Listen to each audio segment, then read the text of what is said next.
जय हिंद दोस्तों। मैं संदीप भारतीय अपनी टीम के तरफ से आपका स्वागत करता हूं।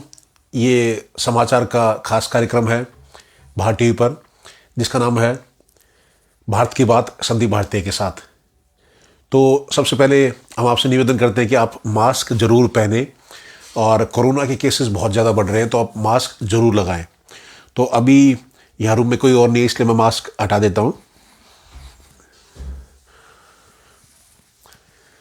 फिर से मैं आप सभी का स्वागत करता हूं। और ये भारत की बात है, तो आप अपने सवाल पूछ सकते हैं, अपने आप सुझाव दे सकते हैं, और जो देश हित में जो बात है आप वो रख सकते हैं। तो ये समाज, इसमें मैं आपको देश विदेश की खबरें बताऊंगा, और राजनीति की खबरें, खेल की खबरें, मनोरंजन की खबरें, वो हम इस कार्यक्रम में चर्चा करेंगे। तो सबसे पहले हम बात करते हैं कोरोना की। तो कोरोना के केसेस बहुत ज़्यादा बढ़ रहे हैं, और हमें अब सावधानी बरतनी पड़ेगी, नहीं तो बहुत परेशानी हो जाएगी। मैं सबसे पहले बात करूंगा दिल्ली की। दिल्ली में 17,000 से ज़्यादा केसेस आए हैं आज। तो हम 4 दिन पहले बात करें तो पहले करीब 1100 केस आए थे, फिर 3,000 केस आए, फिर अगले दिन 5,000 केस हो गए, फिर 10,500 केस आए थे। अब हम कल की बात करें तो 15,500 के करीब केस आए थे। आज 17,000 से भी ज़्यादा मामले आए हैं। तो स्थिति बड़ी गंभीर है, और आप सबको ध्यान करें आप कि मास्क पहन के ही घर से बाहर निकले। हो सके तो आप घर पे ही रहें, बहुत ही ज़रूरी काम हो तभी आप बाहर निकले। और सैनिटाइज़र का इस्तेमाल कीजिए, 2 गज की दूरी बना के रखें। जो सरकार ने जो गाइडलाइंस जो दी हैं उनका ज़रूर आप पालन कीजिए। तो इस खबर को मैं थोड़ा विस्तार से बताना चाहूँगा। दिल्ली वाली जो खबर है, 17,000 से ज़्यादा मामले आए हैं, और ये 8 महीने पहले इतने केसेस आए थे दिल्ली में।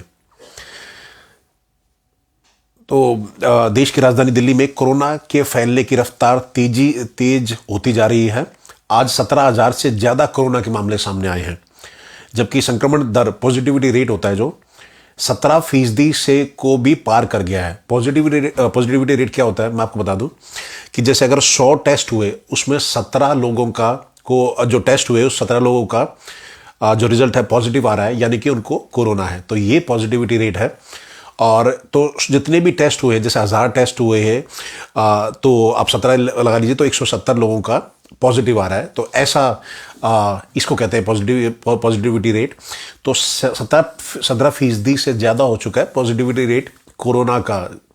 तो आप ये देखिए, तो पिछले 24 घंटे में कोरोना के 17,335 मामले सामने आए हैं, जो पिछले 8 महीने में सबसे ज़्यादा है। और दिल्ली में 17,000 के पार मामले 8 मई 2021 में सामने आए थे। 8 मई 2021 को 17,364 मामले आए थे। अभी देखिए 8 मई, पिछले साल 8 मई 2021 में तब 17,364 मामले आए थे, और आज फिर से 17,335 मामले सामने आए हैं दिल्ली में। मैं केवल दिल्ली की बात कर रहा हूं ये। और दिल्ली में सक्रिय कोरोना मरीजों की संख्या 39,873 हो गई है। मतलब अभी जिन लोगों को कोरोना है तो वो 39,873 है दिल्ली में। तो तकरीबन 7.5 महीनों के बाद दिल्ली में इतने एक्टिव केसों की संख्या हुई है। 20 मई 2021 को कोरोना के 40,214 सक्रिय मामले थे, 20 मई को। अभी देखिए, उस टाइम 40,214 मामले थे, और आज 7.5 महीने बाद 39,873 मामले हैं। और 20 मई 2021 के बाद अब इतने मरीजों की संख्या सामने आई है दिल्ली में, कोरोना के जो मरीज हैं। आपको बता दें कि बढ़ते आंकड़ों के बीच दिल्ली में पिछले 24 घंटों में 9 मरीजों की मौत भी हो गई है। तो पहले मौत, ये एक कम से कम एक चीज़ जो ठीक हो रही है, कम से कम ज़्यादा सीरियस नहीं हो रहा, मौतें नहीं हो रही इसमें। ये तो हमने जो पिछली जो लहर आई थी उसमें देखा था काफ़ी मौतें हुई थी। इसमें 9 मरीजों की मौत हुई है पिछले 24 घंटों में, और 26 जून 2021 के बाद अब इतने मरीजों की मौत हुई है। तो 26 जून को इतने मरीज दिल्ली में जिनकी डेथ हुई थी, तो उसके बाद अब आज इतने मरीजों की डेथ हुई है। तो धीरे धीरे ये आंकड़े बढ़ता जा रहा है। 9 मरीजों की डेथ हो चुकी है जो आज की अगर हम बात करें तो। और दिल्ली में कोरोना महामारी से जान गंवाने वालों की संख्या 25,136 हो गई है। तो 25,137 की डेथ हो चुकी है दिल्ली में, पर ये पहली लहर, दूसरी लहर, तीनों को मिला के बताया जा रहा है। और जो अच्छी बात है कि पिछले 24 घंटों में 8,951 लोग डिस्चार्ज हुए हैं, जबकि 97,762 लोगों का टेस्ट किया गया है। तो ये चीज़ अच्छी है कि टेस्टिंग काफ़ी हो रही है। 97,762 लोगों का टेस्ट किया गया है, और उसमें ये 17% जो जिनको कोरोना है, जो पॉजिटिविटी रेट है 17% है, तो वो संख्या सामने आई है। और अब दिल्ली में टेस्ट का कुल आंकड़ा 3,32,84,109 हो गया है, जिनका टेस्ट हो चुका है दिल्ली में। हम उनकी बात कर रहे हैं। तो बहुत ही अब अपना ध्यान आपको रखना है। 17,000 मामले आए हैं आज में 17,335 मामले आ गए हैं, और ये 8 मई को आए थे इतने आंकड़े। अभी देखिए, तो स्थिति काफ़ी गंभीर है। तो बहुत ही ज़रूरी हो तभी आप घर से बाहर निकले। कुछ दिन आप अपने घर पे ही रहे, बहुत ही ज़रूरी हो तभी घर से बाहर निकले, क्योंकि अब हो क्या रहा है कि एक्सपोनेंशियली ग्रो हो रहा है ये कि केसेस बहुत ज़्यादा आ रहे हैं। कल 15,000 थे, आज 17,000 हो गए। उससे पहले 10,000 थे, फिर 5,000 थे, फिर 3,000 थे। तो कहाँ, अभी देखिए, पहले 1100 से 3,500, 3,500 से 5,500, 5,500 से 10,500, फिर 15,500, अब 17,300 कुछ हो गए। तो ऐसे ये ग्रो कर रहे हैं। ये बहुत चिंता का विषय है। तो मैंने दिल्ली का हाल बताया, और अब महाराष्ट्र के बारे में बताता हूँ आपको। कोरोना के लगातार दूसरे दिन कोरोना के मामले 20,000 के पार, 6 लोगों की जान गई है। तो कल भी उसमें 20,000 से ज़्यादा मामले कोरोना के आए थे महाराष्ट्र में। आज फिर से 20,000 से ज़्यादा मामले फिर से आए हैं। तो ये चिंता का विषय है। दिल्ली और महाराष्ट्र खासकर, यहाँ काफ़ी केसेस आ रहे हैं। तो यहाँ जो निवासी हैं, आप सावधानी जरूर बरतें। तो ये जो मुंबई का, जो महाराष्ट्र की मैं बात आपको बता दूं, देश के बढ़ते कोरोना वायरस का असर लगातार दूसरे दिन देश की आर्थिक राजधानी मुंबई में देखने को मिला है। शुक्रवार को भी मुंबई में 20,971, आज यानी कि 20,971 संक्रमित मामले दर्ज किए गए हैं, तथा 6 लोगों की मौत हुई है। आज के मामले आने के बाद शहर में सक्रिय मामलों की संख्या 91,000 के पार हो गई है, और गुरुवार को शहर में 20,181 मामले आए थे। तो यानी कि जो कल थे 20,181 मामले आए थे, आज 20,971 मामले आए हैं। तो लगातार 2 दिन महाराष्ट्र में 20,000 से ज़्यादा केसेस आ रहे हैं कोरोना के।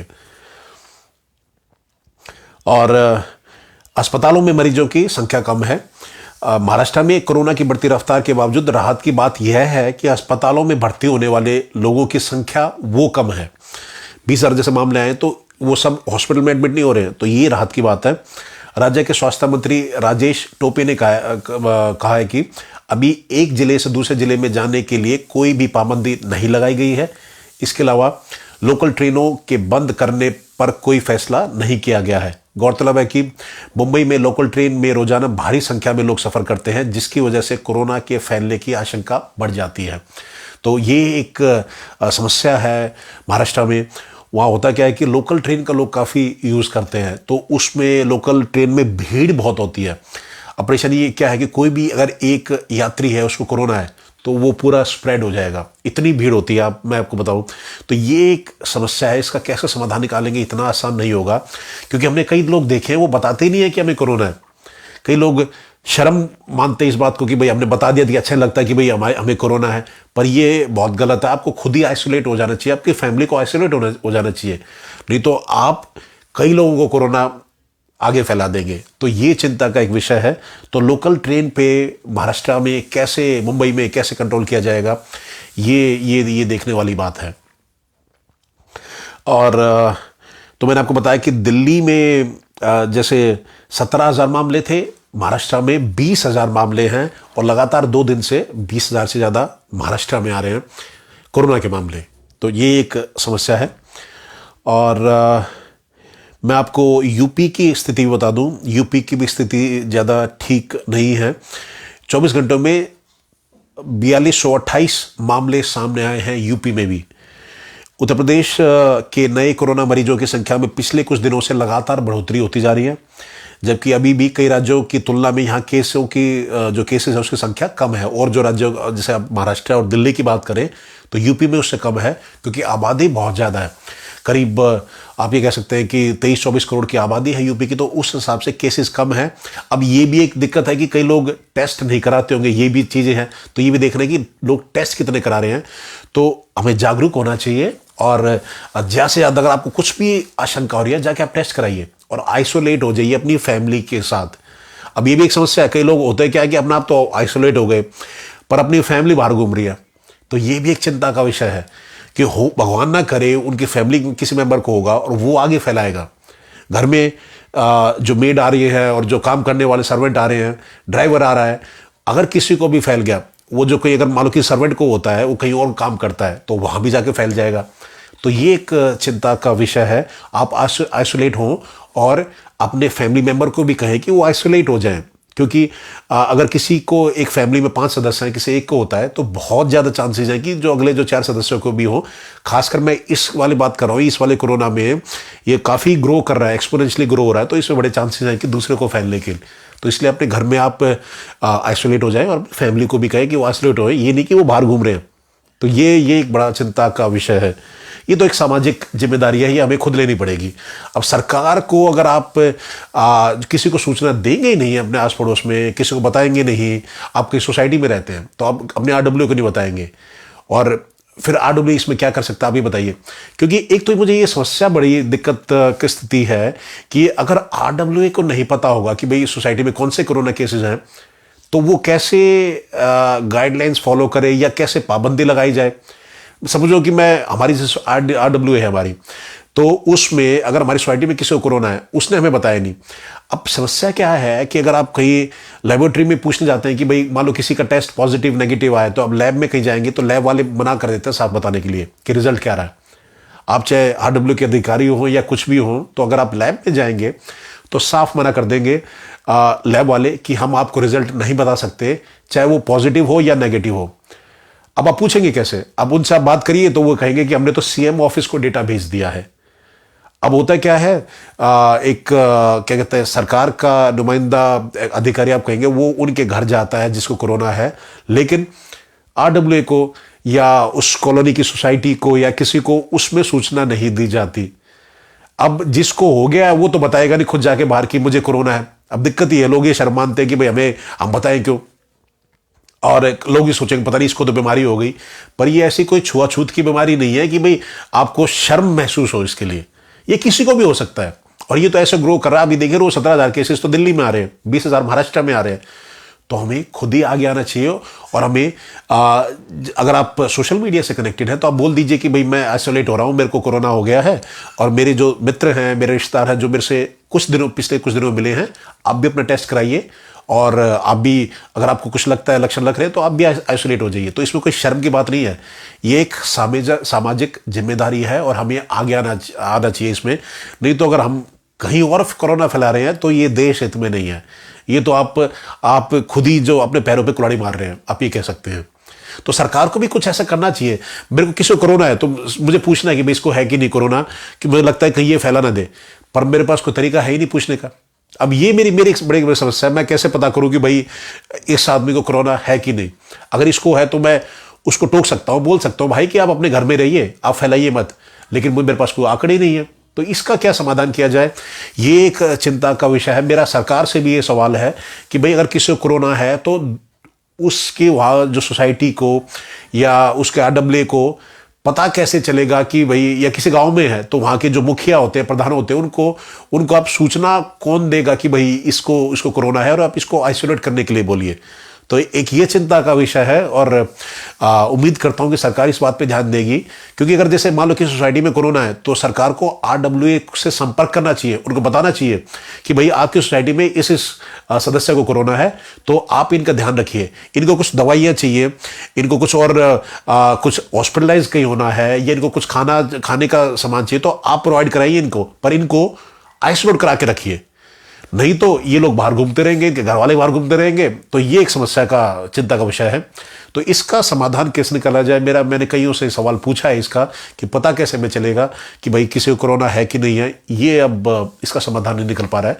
सरकार को थोड़ा इस पर सोचना चाहिए कि इसको क्या क्या समाधान निकाला जाए, ताकि अगर जैसे सोसाइटी वालों को पता चल सके तो उस आदमी को रिक्वेस्ट करेंगे भाई कि आप आइसोलेट हो जाइए और आपका काम हम करेंगे, मतलब आपको अगर दवाइयाँ चाहिए, खाना चाहिए, हम प्रोवाइड कर देंगे। तो ये काम RWA कर सकती है सभी, लेकिन उनके पास तो कोई डेटा शेयर करता ही नहीं है, तो पता कैसे चलेगा। तो अब वो जिसको है वो अपना कोरोना फैला ही रही है, बाहर जा रहे हैं, सब घूम रहे हैं। तो ये एक बहुत चिंता का विषय है, और मैं चाहता हूं कि कोई इसका जवाब दे, और ये बड़ी एक मदद होगी, ताकि अगर अथॉरिटीज़ को या RWAs को पता चल सके कि भी उनकी सोसाइटी में कितने केसेस हैं कोरोना के, उनको नोटिफिकेशन जरूर करना चाहिए। तो यूपी की हम बात कर रहे थे कोरोना की। तो यूपी में जो केसेस की मैं बता दूं, 24 जो यूपी में मीडिया रिपोर्ट्स के अनुसार बात यह है कि आगरा में 169, मुरादाबाद में 157, प्रयागराज में 104, और कानपुर नगर और मुजफ्फरनगर में 51। तो ये केसेस बता रहा हूँ कि यहाँ केसेस आए हुए हैं। तो टोटल जो केसेस आए, मैं आपको टोटल एक आइडिया से दे दूँ, 4228 केस आए हैं यूपी में। तो वहाँ भी केसेस आने शुरू हो गए हैं, और यूपी बहुत बड़ा राज्य है, करीब 23-24 करोड़ की आबादी है यूपी की। तो वहाँ भी अगर शुरुआत हो गई है, 4200 केसेस आ चुके हैं। तो मैं यही कहूँगी भाई सब सावधानी बरतें। और जहाँ जहाँ इलेक्शन है, एक मेरी समस्या ये है कि जो इलेक्शन जहाँ जहाँ हो गया, 5 राज्यों में इलेक्शन है, तो जो पार्टीज हैं अपना प्रचार कर रही हैं, वहाँ भीड़ इकट्ठा हो रही है। ये एक समस्या बनने वाली है, खासकर ये जो एक कम से कम जो आने वाला कुछ दिन है, या जो महीना है, 1 महीना है, इस पे हमें सभी पे लगाम लगा देनी चाहिए। जो रैली हो रही है, जो गैदरिंग हो रही है, उस पे लगाम लगा दो। अगर ये कोरोना विस्फोट देश में हो गया, फैलते चले गए केसेस आपके, जो एक्सपोनेंशियली ग्रो कर रहे हैं, तो अब देखना हाल क्या होगा देश का। तो देश से ऊपर कुछ नहीं है। पार्टियां आती रहेंगी, इलेक्शन होते रहेंगे, पार्टी जीतती रहेगी, हारती रहेगी, लेकिन देश जीतना चाहिए। अगर ये देश ही हार गया, फिर आप क्या करोगे पार्टी का? कहाँ पे आप अपने जो जीत के झंडे कहाँ फहराओगे? तो मेरा ये सवाल है सभी जो स्टेट गवर्नमेंट से है, मेरा केंद्र सरकार से मेरा सवाल है कि जहाँ जहाँ आप अपनी पार्टियों का जहाँ जहाँ प्रचार करते हैं, तो उसमें आप ये देखिए कि भीड़ इकट्ठी ना कीजिए। और ये बड़ा कठिन समय है देश के लिए, इसमें तो सभी पार्टी आके सहयोग कीजिए। तो ये एक विषय था, हमने कोरोना के लिए बात करी। आप भी अपने सवाल पूछ सकते हैं, या अपने सुझाव रख सकते हैं इस मुद्दे पे, या किसी भी मुद्दे पे जो भारत से कनेक्टेड हो, हमारे देश के हित से हो, या जो जिसके बारे में आप पूछना चाह रहे हो, या अपना जो टिप्पणी करना चाह रहे हो, तो आप वो कर सकते हैं। हमारे इस प्रोग्राम में भारत टीवी पे खुल के आप अपने विचार रखिए, क्योंकि ये देश की बात है, ये भारत की बात है। तो ये केसेस मैंने आपको बताए। और एक जो अलग मामला है बुल्ली बाई केस का, ये भी मैं थोड़ा सा मैं आपको डिटेल्स इसका थोड़ा सा बता दूं। जो आरोपी था इसका, नीरज बिश्नोई, उसको असम से गिरफ्तार कर लिया गया है। एक ये मामला भी है, तो अगर आपकी जानकारी में ये है या नहीं है, इसकी थोड़ी सी मैं डिटेल आपको बता दूं। को दिल्ली पुलिस ने असम से गिरफ्तार कर लिया बुल्ली बाई केस।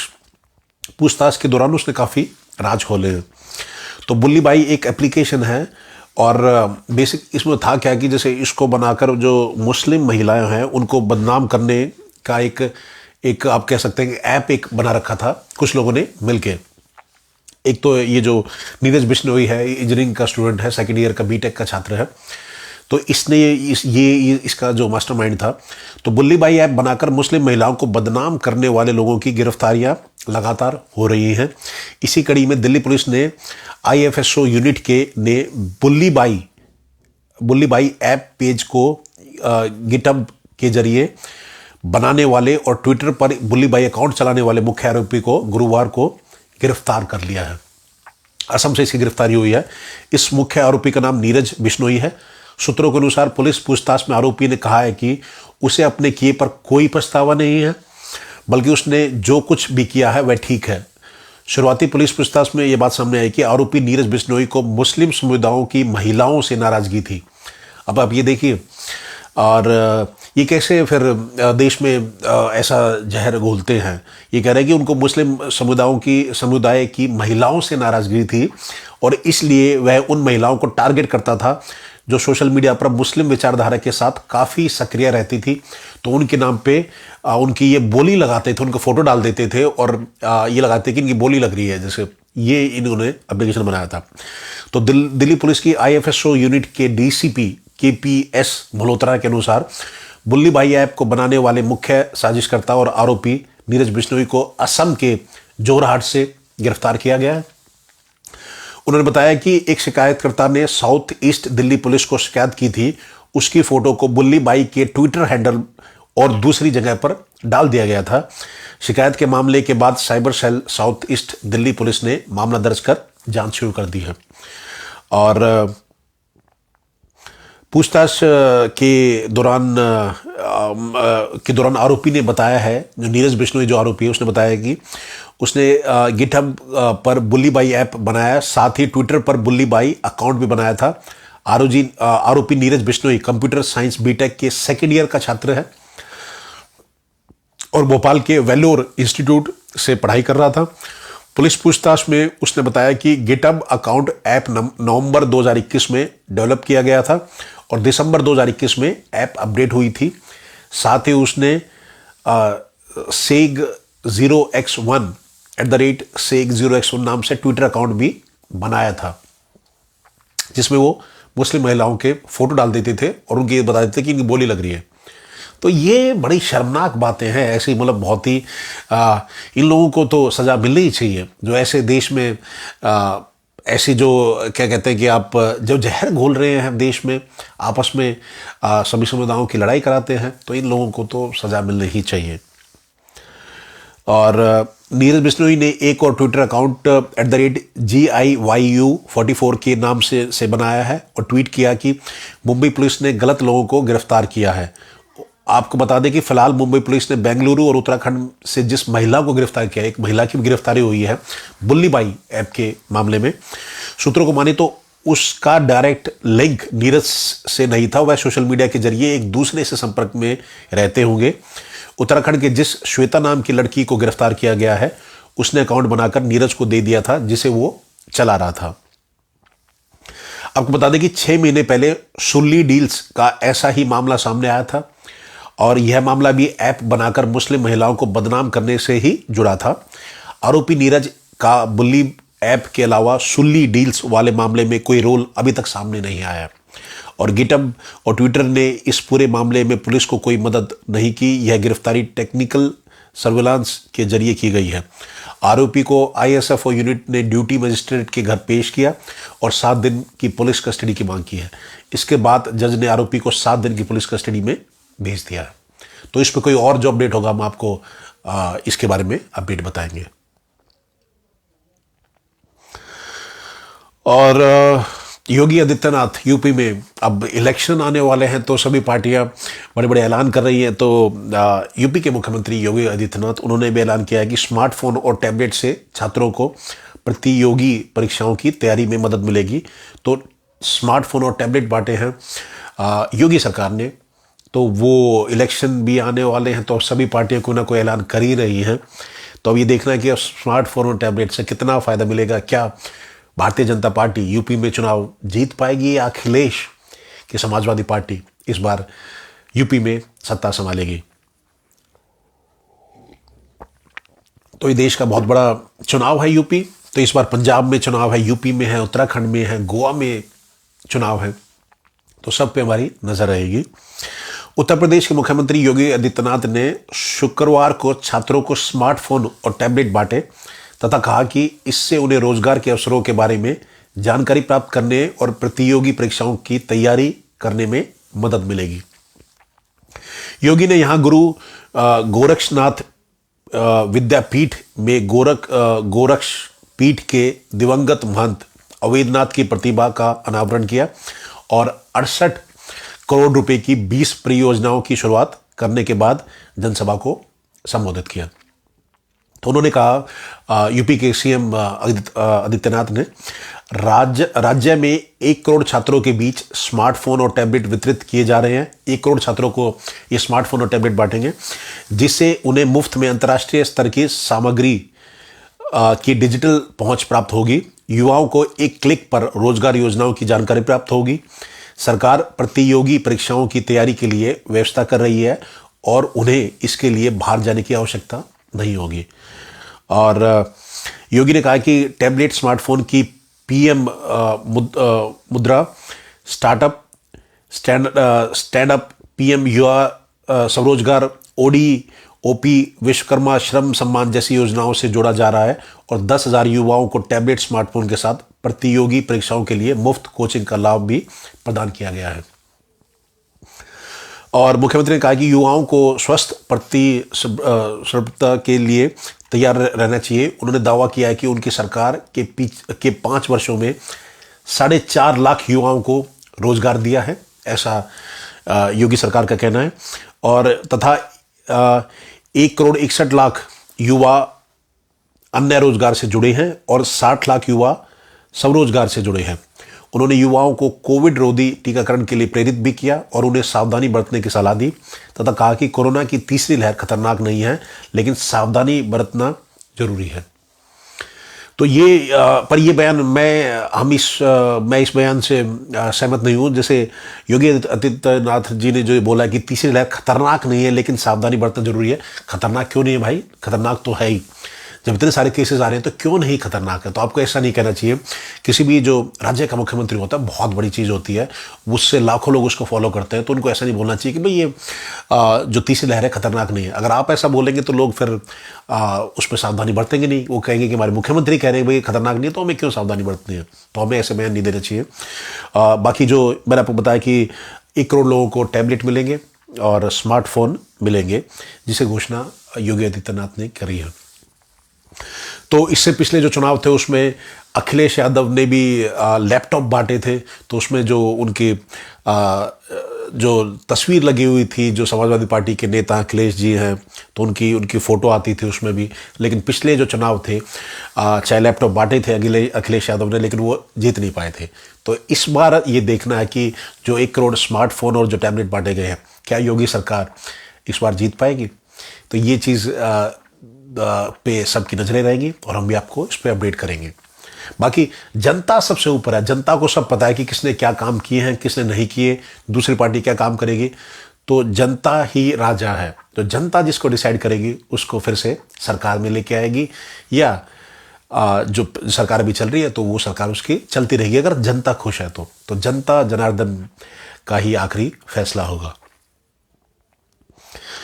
और एक जो मामला है कि राहुल गांधी ने कहा है कि सीमाओं पर राष्ट्रीय सुरक्षा की बड़ी चूक हुई है, ऐसा राहुल गांधी का कहना है।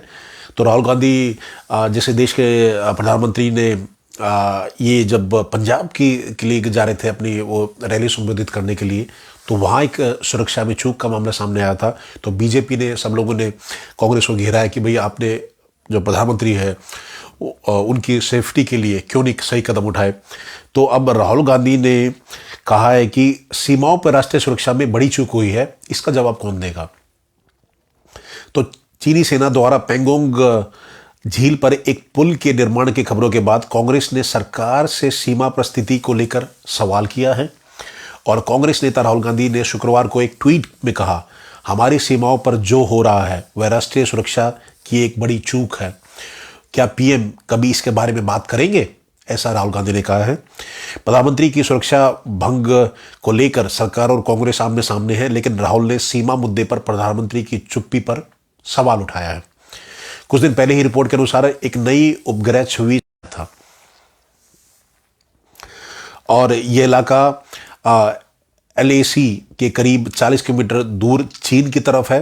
सैन्य विशेषज्ञों के अनुसार यह पुल क्षेत्र में चीनी सेना PLA की तेज आवाजाही सुनिश्चित करेगा। तो इस पे सवाल उठाया है राहुल गांधी ने। तो उन्होंने कहा कि भाई उसका जो सीमाओं पे राष्ट्रीय सुरक्षा में बड़ी चूक हो रही है उसका जवाब कौन देगा। तो ऐसा राहुल गांधी का कहना है।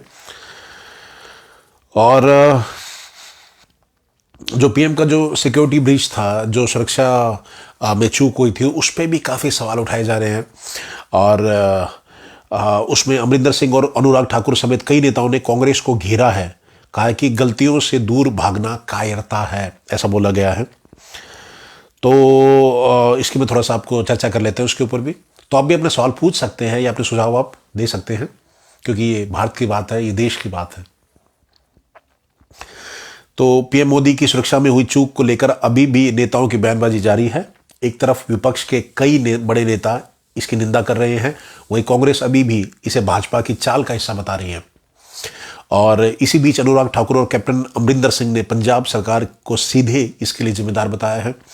केंद्रीय सूचना एवं प्रसारण मंत्री अनुराग ठाकुर ने दूरदर्शन कॉन्क्लेव के उद्घाटन सत्र में कांग्रेस पर हमला करते हुए कहा है कि प्रधानमंत्री किसी पार्टी का नहीं बल्कि पूरे देश का होता है और देश ने इस मामले को पूरी गंभीरता से लिया है, ऐसा अनुराग ठाकुर का कहना है। और कांग्रेस की मंशा पर शक है। इसके साथ ही कांग्रेस पार्टी की मंशा पर सवाल उठाते हुए अनुराग ठाकुर ने बोला है, पंजाब में प्रधानमंत्री की सुरक्षा में हुई चूक पर कांग्रेस की चुप्पी से इनकी मंशा का पता चलता है। सिद्धू और चन्नी दे रहे हैं गैर जिम्मेदाराना बयान, ऐसा कहना है अनुराग ठाकुर का। और वहीं इस मामले पर पंजाब के पूर्व मुख्यमंत्री कैप्टन अमरिंदर सिंह ने क्या कहा है, वो कहते हैं कि इस पूरे घटनाक्रम पर जिस प्रकार से राज्य के मुख्यमंत्री चरणजीत सिंह चन्नी, उप प्रधानमंत्री सुखजिंदर सिंह रंधावा और पंजाब कांग्रेस इकाई के प्रमुख नवजोत सिंह सिद्धू ने बयान दिए हैं, वह पूरी तरह से गैर जिम्मेदाराना है, ऐसा कैप्टन अमरिंदर सिंह का कहना है। और अमरिंदर सिंह ने आगे कहा है कि चरणजीत सिंह चन्नी, सुखविंदर सिंह रंधावा और सिद्धू लोगों को गुमराह करने का काम कर रहे हैं। इनके बयानों को सुनकर लगता है जैसे इन्हें पता ही नहीं कैसे कर्तव्य का पालन करना है और कैसे बयान देना है, और अपनी गलतियों से दूर भागना कायरता है और ये सच्चा नेतृत्व नहीं है, ऐसा कैप्टन अमरिंदर का कहना है। और सिद्धू ने कहा कि पंजाब को बदनाम कर रहे हैं पीएम नरेंद्र मोदी, ऐसा सिद्धू कह रहे हैं। तो पंजाब कांग्रेस अध्यक्ष नवजोत सिंह सिद्धू ने पीएम मोदी की सुरक्षा में हुई चूक के मामले में को ड्रामा बताया है। उन्होंने कहा कि प्रधानमंत्री आप भाजपा के प्रधानमंत्री नहीं हैं, सभी के हैं। उन्होंने सिद्धू क्या कहते हैं इस मामले पे, वो कह रहे हैं कि भाई प्रधानमंत्री आप भाजपा के प्रधानमंत्री नहीं, आप सभी के प्रधानमंत्री हैं। मोदी पंजाबियत को बदनाम कर रहे हैं, ऐसा सिद्धू का कहना है। और प्रधानमंत्री की जान को पंजाब में कोई खतरा नहीं है, यह सिर्फ ड्रामा है। तो ये कहने के सिद्धू ये कह रहे हैं कि भाई इलेक्शन आने वाले हैं तो इसलिए बीजेपी ये ड्रामा कर रही है, इसलिए ऐसे बयान दिए जा रहे हैं। और सिद्धू ने आगे ये भी इल्जाम लगाया कि कम कुर्सियों को पूर्व मुख्यमंत्री तो संबोधित कर सकते हैं लेकिन प्रधानमंत्री नहीं। तो ये कह रहे हैं कि कम जो पूर्व मुख्यमंत्री मतलब इनसे कि भाई कैप्टन अमरिंदर है, अगर कम कुर्सियां होती वो तो संबोधित कर लेते हैं लेकिन प्रधानमंत्री नहीं कर सकते। कई सुरक्षा एजेंसियों काम कर रही हैं कि जाने का प्लान कब बदला। किसान आपके विरोध में खड़े हो सकते हैं लेकिन किसान से जान का खतरा नहीं हो सकता, ऐसा सिद्धू का कहना है। भाजपा का पंजाब में ना वोट है ना सपोर्ट है और ये सब जानते हैं। तो इसी के लिए वो ये कह रहे हैं कि भाई ड्रामा कर रहे हो आप। वो कह रहे हैं कि जो भारतीय जनता पार्टी है वो जो रैली इनको करनी थी वहां भीड़ इकट्ठी नहीं हुई, इसलिए इन्होंने क्या करा कि ये ड्रामा कर दिया और वापस फ्लाईओवर से वापस मुड़ के चले गए, ऐसा सिद्धू का कहना है और कांग्रेस पार्टी का ऐसा कहना है। तो एक ये खबर थी। और नागपुर स्थित आरएसएस के जो मुख्यालय पर आतंकी हमले की फिराक में जैश ए मोहम्मद पुलिस ने इलाके की बढ़ाई सुरक्षा। तो नागपुर स्थित जो आरएसएस का जो मुख्यालय है वहाँ पे भी उसकी जो सिक्योरिटी है वो बढ़ा दी गई है और उसमें जैश ए मोहम्मद से खतरा है। तो नागपुर के बड़े आतंकी हमले को लेकर सुरक्षा एजेंसियां अलर्ट हो गई हैं। पुलिस कमिश्नर अमितेश कुमार ने शुक्रवार को कहा कि आतंकी संगठन शहर में आतंकी वारदात को अंजाम देने की योजना बना रहे हैं। इसमें जैश ए मोहम्मद का नाम सामने आ रहा है। उन्होंने बताया कि बीते दिन हमें सूचना मिली है कि जैश ए मोहम्मद के कुछ आतंकियों ने नागपुर में कुछ स्थानों की रेकी करी है और हमने गैरकानूनी गतिविधि अधिनियम के तहत अपराध दर्ज किया है। इसकी जांच अपराध शाखा कर रही है।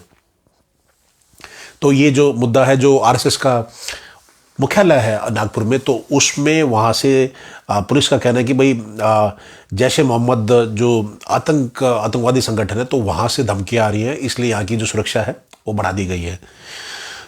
और सुरक्षा एजेंसियों को मिले इनपुट के तहत गणतंत्र दिवस के समय और विधानसभा चुनाव के दौरान आतंकवादी भीड़ भाड़ वाली जगहों के साथ ही बाजारों के अलावा हाई प्रोफाइल नेताओं और सुरक्षा बलों के परिसरों को निशाना बनाने के लिए हमले या विस्फोट की योजना बना सकते हैं।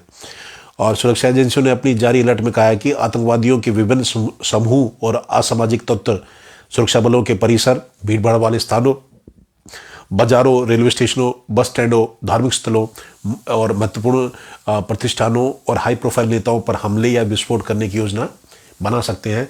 इसलिए जो आरएसएस का जो मुख्यालय है नागपुर में, उसकी सुरक्षा बढ़ा दी गई है। तो ये एक खबर थी। आप भी अपने सवाल पूछ सकते हैं या अपने सुझाव आप दे सकते हैं। और एक मामला है कि ममता बनर्जी लगातार अनावश्यक टकराव की राह पर है। भारतीय जनता पार्टी वो कह रही है कि भाई ममता बनर्जी जो मुख्यमंत्री है बंगाल की, वो अनावश्यक टकराव कर रही हैं। तो एक अब आज ये मामला तब सामने आया कि भाई एक पुल का जो उद्घाटन करना था, तो उसका जो उद्घाटन था, तो पुल का कह रहा मैं, आपको माफ़ कीजिएगा, एक ये कैंसर इंस्टीट्यूट था, इसका जो उद्घाटन था, तो प्रधान जो बीजेपी सरकार उसका उद्घाटन करने वाली थी, मोदी जी करने वाले थे, तो ममता बनर्जी ने कह दिया कि भाई इसका तो हमने पहले ही उद्घाटन कर दिया है। तो एक ये मामला एक सामने आया है, इस पर थोड़ी सी आप रोशनी डालते हैं। भारतीय जनता पार्टी ने पश्चिम बंगाल की मुख्यमंत्री पर प्रहार करते हुए कहा है कि वह लगातार अनावश्यक टकराव की राह पर है।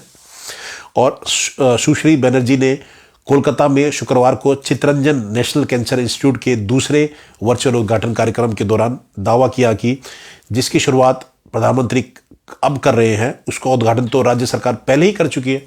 वो कह रहे हैं कि भाई मोदी जी जिसका अब उद्घाटन कर रहे हैं, उसका तो हमने पहले ही उद्घाटन कर दिया है। और पश्चिम बंगाल भाजपा प्रभारी अमित मालवीय ने कहा है कि ममता बनर्जी को कोई नहीं सुधार सकता। वह इस बात को अच्छी तरह जानती हैं कि वह अनावश्यक टकराव के, लेकिन उन्हें इस बात को महसूस करना चाहिए कि किसी इमारत को कोविड सुविधा केंद्र के तौर पर शुरू किया जाना और बाद में इसे पूर्ण कैंसर हॉस्पिटल के रूप में शुरू करना, दोनों बातें एक समान नहीं हैं। कल्पना करिए बंगाल को क्या भुगतना पड़ा है। ऐसा पश्चिम बंगाल के भाजपा प्रभारी अमित मालवीय का कहना है। तो ये खबर थी। तो आप भी अपने सवाल पूछ सकते हैं, अपने सुझाव आप दे सकते हैं किसी भी मुद्दे पे। और ये देश की बात है, तो देश से संबंधित आप कोई भी बात अपने सामने रख सकते हैं। और केंद्रीय मंत्री गिरिराज सिंह का पीएम मोदी की सुरक्षा चूक पर बड़ा दावा। उन्होंने कहा कि ड्रोन या टेलीस्कोपिक बंदूक से हो सकती थी पीएम की हत्या। तो गिरिराज सिंह जो भाजपा के बड़े नेता हैं, तो बिहार से वो आते हैं, तो उन्होंने कहा कि भाई ये तो जो चूक हुई थी उसमें हत्या हो सकती थी प्रधानमंत्री मोदी की। और पंजाब में प्रधानमंत्री नरेंद्र मोदी की सुरक्षा की चूक को लेकर आरोप प्रत्यारोप के बीच केंद्रीय मंत्री गिरिराज सिंह ने शुक्रवार को एक सनसनीखेज दावा किया है और कहा है कि प्रधानमंत्री की ड्रोन या टेलीस्कोपिक गन से भी हत्या की जा सकती थी। और ये उन्होंने अपने जो आधिकारिक ट्विटर हैंडल साझा किए हैं, वीडियो साझा किया है। सिंह ने अपने आधिकारिक ट्विटर हैंडल से घटना से संबंधित एक वीडियो और कुछ तस्वीरें साझा करते हुए लिखा है कि इन्हें देखकर साजिश का अंदाजा लगाया जा सकता है कि कैसे फ्लाईओवर के प्रधानमंत्री को रोका गया। उन्होंने कहा कि जांच सही से हो और कोई साजिशकर्ता बच नहीं पाए, ये उन्होंने लिखा है। और एक अन्य ट्वीट उन्होंने किया है, उसमें लिखा है गिरिराज सिंह जी ने, पीएम को मौत के कुएं में फंसाना कोई इत्तेफाक नहीं, यह साजिश थी। महादेव की कृपा से बच गए। इसकी उच्च स्तरीय सही जांच होगी तो यह साजिश पंजाब के सीएम ऑफिस तक ही बल्कि उनके तार ऊपर तक जुड़ेंगे। ऐसा प्रतीत होता है कि उनकी हत्या ड्रोन या टेलीस्कोपिक गन से भी हो सकती थी। भाजपा पदाधिकारी इस घटना के लिए भाजपा पंजाब की कांग्रेस सरकार को जिम्मेदार ठहरा रहे हैं। तो वो ये कह रहे हैं कि भाई ये चन्नी सरकार की साजिश थी और तार ऊपर तक जा सकते हैं, यानी कि जो कांग्रेस पार्टी है, तो जो कहने के राहुल गांधी और सोनिया गांधी तक आप ये कह सकते हैं कि तार ऊपर तक जाना कांग्रेस पार्टी में, तो उनका कहना कि ये संकेत कर रहे हैं कि उनका ये हाथ हो सकता था इसमें। तो ये, और दिल्ली में मैं आपको बता दूं कि दिल्ली में कर्फ्यू लग गया है, क्योंकि शुक्रवार और शनिवार, अब ये जो शनिवार और इतवार को कर्फ्यू है दिल्ली में, क्योंकि केसेस बहुत सारे आ गए हैं। और ये 2 दिन पहले ही डिक्लेयर कर दिया था कि दिल्ली में कोरोना की वजह से कर्फ्यू लग चुका है। और दिल्ली में लगातार केस बढ़ रहे हैं। दिल्ली सरकार ने 56 घंटों के लिए कोरोना कर्फ्यू लगा दिया है। और आज ही दिल्ली में 9 लोगों की मौत हुई थी कोरोना की वजह से। तो राष्ट्रीय राजधानी दिल्ली में कोरोना के फैलने की रफ्तार तेज होती जा रही है। आज 17,000 से ज़्यादा कोरोना के नए मामले सामने आए थे, जबकि संक्रमण दर की 17% के पार हो गई थी। तो पिछले 24 घंटे में कोरोना के 17,335 मामले सामने आए हैं, जो पिछले 8 महीनों में सबसे ज़्यादा हैं। तो इसी के लिए मैं आपको बता दूं कि भाई आपको बता दें कि कर्फ्यू आज रात, दिल्ली की मैं बात कर रहा हूं, आज रात से सोमवार सुबह 5 बजे तक लागू रहेगा। इस दौरान लोगों को बिना वजह बाहर निकलने की इजाज़त नहीं होगी। आपको बता दें कि कोरोना कर्फ्यू लगने से कई पाबंदियां भी लग गई हैं, लेकिन जरूरी काम से जुड़े कुछ लोगों को बाहर आने जाने की रियायत भी दी जाएगी। और कर्फ्यू के दौरान दिल्ली सरकार ने जरूरी वस्तुओं और सेवाओं की आपूर्ति से जुड़े कुछ लोगों को अपना वैध पहचान पत्र दिखाकर बाहर आने जाने की छूट दी है। लेकिन अगर आपको कर्फ्यू के दौरान कोई काम आ गया है तो इसके लिए आपको दिल्ली के डीएम ऑफिस से ई पास जारी करवाना पड़ेगा। तो अगर कोई काम है आपको, तो जो डीएम ऑफिस है वहाँ से आप ई पास ले लीजिए, इसके बाद ही आप घर से बाहर जा पाएंगे। इसके अलावा दिल्ली सरकार की वेबसाइट ये www.delhi.gov.in पर आपको अप्लाई करना होगा। यानी कि जो पास अगर आपको बनाना है, 2 दिन में जो कर्फ्यू है दिल्ली में बाहर जाना है, तो वहाँ से आप पास के लिए अप्लाई कर सकते हैं। और दिल्ली सरकार ने कर्फ्यू के दौरान आवश्यक और आपातकालीन सेवाओं में शामिल अधिकारियों और कर्मचारियों को अपनी वैलिड आईडी दिखाने पर वीकेंड और नाइट कर्फ्यू में छूट दे दी है। तो आप कोरोना वॉरियर कह सकते हैं कि आप जो और आपातकालीन सेवाओं में शामिल अगर आप अधिकारी आप ही कह सकते हैं, तो आपको आप उसमें बाहर जा सकते हैं, क्योंकि सभी को लोगों को तो हम कर्फ्यू में घर पे नहीं बैठा सकते। और इसके साथ ही भारत सरकार, क्योंकि ये लोग मदद करेंगे इसको इम्प्लीमेंट करने में, इसके साथ ही भारत सरकार उसके अधीनस्थ कार्यालयों और सार्वजनिक उपक्रमों के अधिकारी भी अपना आईडी कार्ड दिखाने पर यात्रा कर सकते हैं। यात्रा ये नहीं कि आप घूमने के लिए चले गए, आपको जैसे कहीं आप ऑफिस जा रहे हैं या आप किसी की मदद करने के लिए जा रहे हैं, ऐसा नहीं है कि आपको मना है कि घूमने के लिए कर्फ्यू में आप निकल गए, ऐसा नहीं है बिल्कुल भी। तो अगर आप दिल्ली में रहते हैं तो 2 दिन का अभी से कर्फ्यू शुरू हो गया है, क्योंकि जो रात में तो कर्फ्यू वैसे ही था और आज रात का जैसे कर्फ्यू हो गया, और कल और परसों 2 दिन का कर्फ्यू है। अब सोमवार की सुबह 5 बजे ये कर्फ्यू खुलेगा। तो अगर आप दिल्ली में ही रहते हैं तो अपने घर पे ही रहिए, और बहुत ही ज़रूरी काम हो तो अगर आप तो डीएम ऑफिस में जाके आप अपना ये जो पास है वो ई पास को अप्लाई कर सकते हैं, तभी आप बाहर निकल सकते हैं। बाकी आप अगर किसी एनजीओ से जुड़े हैं, वॉलंटियर हैं आप, तो ऐसी कुछ जो सेवाएं हैं उसमें आप बाहर जा सकते हैं, लेकिन बहुत ही ज़रूरी हो। ये नहीं कि सिर्फ घूमने फिरने के लिए आप बाहर निकल चुके हैं, उसमें फिर आपको पेनल्टी देनी पड़ेगी और सज़ा भी हो सकती है। और कर्फ्यू के दौरान हवाई अड्डों, रेलवे स्टेशन, अंतर्राज्यीय बस टर्मिनस से आने या जाने वाले यात्रियों को टिकट दिखाने पर यात्रा करने की अनुमति होगी। वैलिड आईडी कार्ड दिखाने पर इलेक्ट्रॉनिक और प्रिंट मीडिया के मीडिया कर्मियों को आने जाने की अनुमति होगी। तो जो प्रिंट मीडिया से संबंधित है, जो मीडिया कर्मी हैं, उनको एक वैलिड आईडी कार्ड दिखाना होगा, उससे वो आ जा सकते हैं। इसके अलावा कुछ और लोगों को बाहर जाने की छूट दी गई है, उनके ई पास जारी करवाना पड़ेगा। और आपको बता दें कि दिल्ली के स्वास्थ्य मंत्री ने साफ कर दिया है कि भाई वीकेंड पर कर्फ्यू के दौरान 2 दिनों के लिए लोग बिना काम वालों के भी मैनेज कर सकते हैं। तो वही कह रहे हैं कि भाई आप काम वालों को मत बुलाइए कि आपने मेड बुला रखी है और या कोई सर्वेंट आपने बुला रखा है, तो इनको ना बुलाइए, क्योंकि ये आपकी सुरक्षा के लिए किया गया। ये किसी थोपा नहीं गया, ये सिर्फ आप सरकार चाहती है कि आप लोग सुरक्षित रहें। और कुछ अन्य जो खबरें हैं, भारत में 150 करोड़ के पार हुआ टीकाकरण का आंकड़ा, जो टीकाकरण हो गया 150 करोड़ के पार हो चुका है। तो पीएम मोदी ने पूरे सभी देशवासियों को बधाई दी है इसके लिए। और आईएमडी ने कश्मीर के लिए जारी किया रेड अलर्ट, भारी बर्फबारी की संभावना है, इसलिए रेड अलर्ट जारी किया गया है। नैनीताल में हल्द्वानी में एक साथ 93 छात्र कोरोना पॉजिटिव पाए गए हैं। जिला प्रशासन में हड़कंप मच गया इस बात से कि हल्द्वानी में एक साथ 93 छात्र कोरोना पॉजिटिव पाए गए।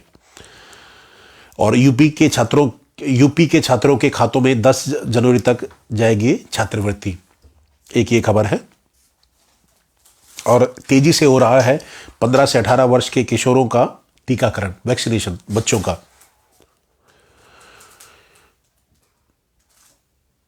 तो ये खबरें, तो आप भी अपने सवाल पूछ सकते हैं, अपने सुझाव आप रख सकते हैं।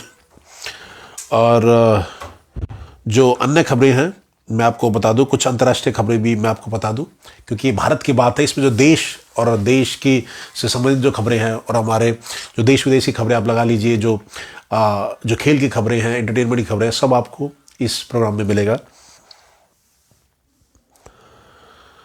और फिलीपींस में सुपर टाइफून राई के बाद हालात बद से बदतर होने की आशंका है। फिलीपींस की एक ये खबर है।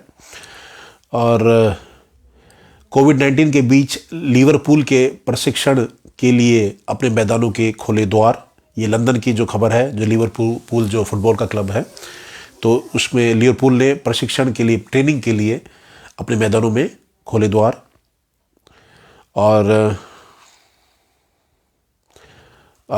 एक खबर है हांगकांग की, तो बर्थडे पार्टी में शामिल होना पड़ा ये हांगकांग के राजनेताओं को महंगा। क्वारंटाइन सेंटर में भेजा गया उनको, एक बर्थडे पार्टी में शामिल थे तो क्वारंटाइन सेंटर में भेज दिया गया है हांगकांग में। तो एक ये खबर है। और WHO वो कह रहे हैं कि विश्व दायरे में चीनी वैक्सीन की अहम भूमिका है। तो WHO ने कहा है कि जो चीन की जो वैक्सीन है उसकी बड़ी अहम भूमिका है। तो कहीं ना कहीं जो WHO है वो सपोर्ट करता है कि भाई चाइना से ये वायरस नहीं फैला, लेकिन जो चाइना से ये जो वायरस फैला, जो कोविड का, कोरोना का, तो पूरा जो अर्थव्यवस्था है पूरे दुनिया की तबाह कर दी है। तो WHO को ट्रांसपेरेंट होना चाहिए इस पर, और ट्रांसपेरेंसी दिखानी चाहिए कि भाई अगर चाइना से फैला है तो उसको पॉइंट आउट करना चाहिए और उसको दोषी साबित करना चाहिए भाई कि इनकी वजह से ये फैला है। लेकिन WHO कह रहा है कि भाई ये तो जो चीनी वैक्सीन है वो विश्व दायरे में सपोर्ट कर रही है वो, और एक अहम भूमिका निभा रही है। तो ये कहीं ना कहीं चीज़ गलत है। और तो ये कुछ खबरें थी। खेल का मैं आपको बता दूं, खेल में श्रीलंका क्रिकेट ने निरोशन डिकवेला, धनुष्का गुणाथिलकला और कुशल मेंडिस पर से हटाया 1 साल का बैन। श्रीलंका की क्रिकेट की बात है, मैं वो आपको बता रहा था। और जो सचिन तेंदुलकर है उन्होंने जो 83 मूवी है वो देखी है, और उन्होंने रणबीर सिंह ने जो भूमिका निभाई है कपिल देव की, उसकी तारीफ करी है सचिन तेंदुलकर ने। और ICC महिलाओं का जो वर्ल्ड कप है 2022 का, उसका ऐलान हो गया टीम का, भारतीय टीम का। और जो खिलाड़ियों को मौका दिया गया उनके बारे में आपको बता दूं, मिथाली राज को कप्तानी फिर से दी गई है ICC वर्ल्ड कप के लिए, जो अभी मार्च में होगा, और हरमनप्रीत को वाइस कैप्टन बनाया गया है। और न्यूजीलैंड में होगा ये वर्ल्ड कप। विश्व कप को लेकर भारतीय टीम की घोषणा कर दी गई है। स्टार बल्लेबाज जेमिमा रॉड्रिग्स को 4 मार्च से 3 अप्रैल तक होने वाले ICC वनडे विश्व कप के लिए घोषित 15 सदस्य भारतीय महिला क्रिकेट टीम से बाहर कर दिया गया है।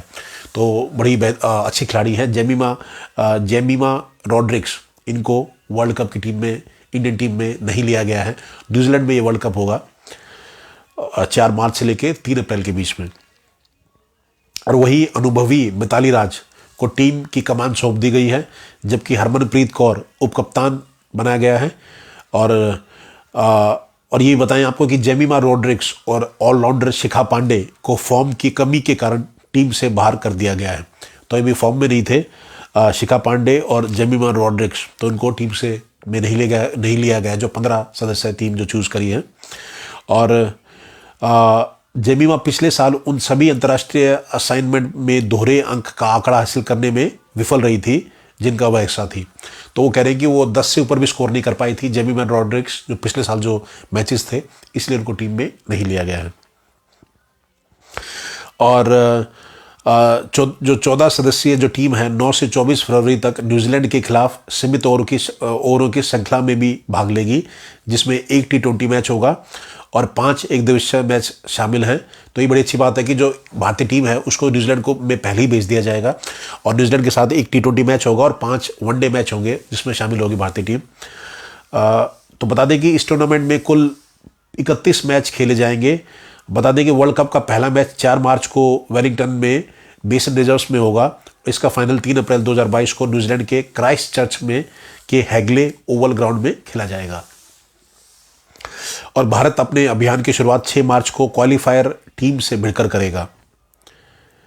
भारतीय टीम जो मैं आपको बता दूं कौन कौन है इसमें, मिताली राज कप्तान बनाई गई है, हरमनप्रीत कौर है उप कप्तान, स्मृति मंदाना जो स्टार बल्लेबाज है, शफाली वर्मा है और यस्तिका भाटिया, दीप्ति शर्मा, ऋचा घोष विकेट कीपर हैं, स्नेह राणा ये जो ऑलराउंडर थी इन्होंने बड़ा अच्छा प्रदर्शन किया था ऑस्ट्रेलिया में, झूलन गोस्वामी, पूजा वस्त्राकर, मेघना सिंह, रेणुका सिंह ठाकुर, तानिया भाटिया विकेट कीपर, राजेश्वरी गायकवाड़, पूनम यादव, ये जो 15 सदस्य जो खिलाड़ी हैं। और स्टैंड बाय जो खिलाड़ी हैं साभिननी मेघना, एकता बिष्ट और सिमरन दिल बहादुर, ये जो एक्स्ट्रा में 2-3 खिलाड़ी हैं। तो इसमें मिताली राज को कप्तान फिर से बना दिया गया है।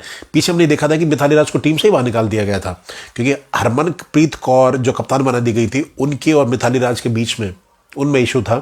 तो अब वो सॉर्ट आउट कर लिया गया है और मिताली राज को कप्तानी दे दी गई है और हरमनप्रीत कौर को वाइस कैप्टन बना दिया गया है। और तो ये मैंने आपको खबर बताई। और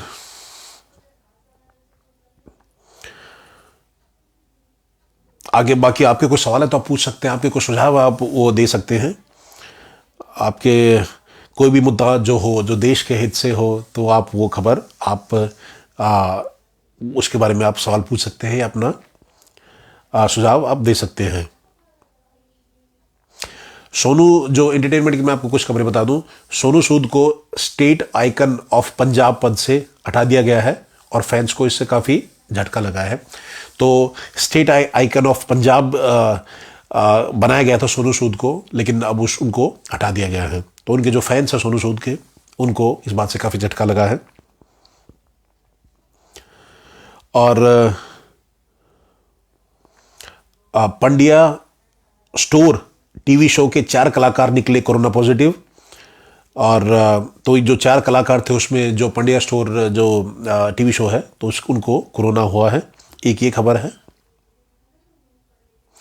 आयुष्मान खुराना जो बड़े अच्छे कलाकार हैं तो उन्होंने कहा है कि भाई मेरा पूरा करियर रिस्क लेकर ही बना है, आगे भी मैं रिस्क लेता रहूँगा। तो अलग अलग तरीके के वो अभिनय करते हैं आयुष्मान खुराना। तो उन्होंने कहा कि मेरा पूरा करियर ही रिस्क लेकर बना है तो आगे भी मैं रिस्क लेता रहूँगा।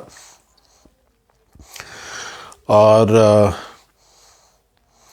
सिनेमा घरों में तहलका मचाने वाली अल्लू अर्जुन की पुष्पा अब OTT पे होगी रिलीज। तो ये OTT पे भी आप देख सकते हैं, घर बैठे अब इसको आप देख सकते हैं।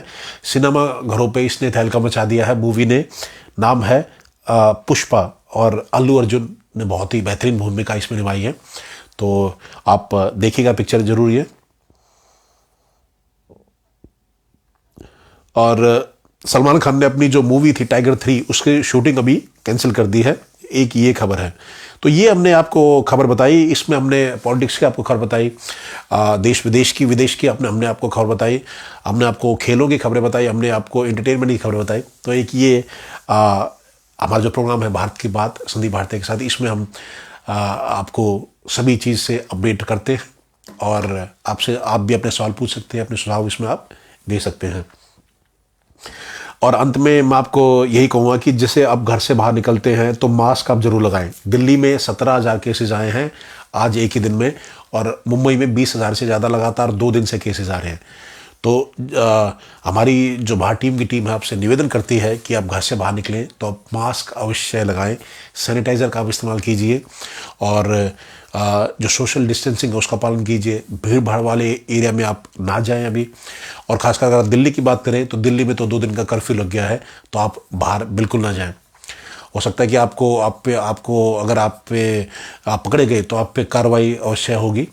तो इसलिए आप दिल्ली में अगर आप हैं तो आप बाहर ना जाएं।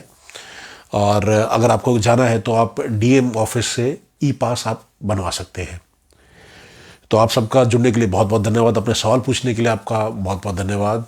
और ऐसे ही इस कार्यक्रम में हम देश के हित की बात करेंगे और सभी खबरें आपको पास आसान, आप ये कह सकते हैं, तरीके से आपके सामने रखेंगे। आप अपने कोई भी सवाल पूछ सकते हैं, अपना कोई भी आप सुझाव दे सकते हैं जो देश के हित में होगा। तो आप सबका जुड़ने के लिए बहुत बहुत धन्यवाद। मैं संदीप भारतीय आप सबका धन्यवाद करता हूँ। आप इस कोरोना के समय में आप सावधानी बरतें और अच्छे अच्छे काम करें, देश के लिए अच्छे काम करें, ताकि आपके परिवार का नाम रोशन हो और हमारे देश का नाम रोशन हो। फिर से जुड़ने के लिए बहुत बहुत धन्यवाद। शुभ रात्रि। जय हिंद, जय भारत।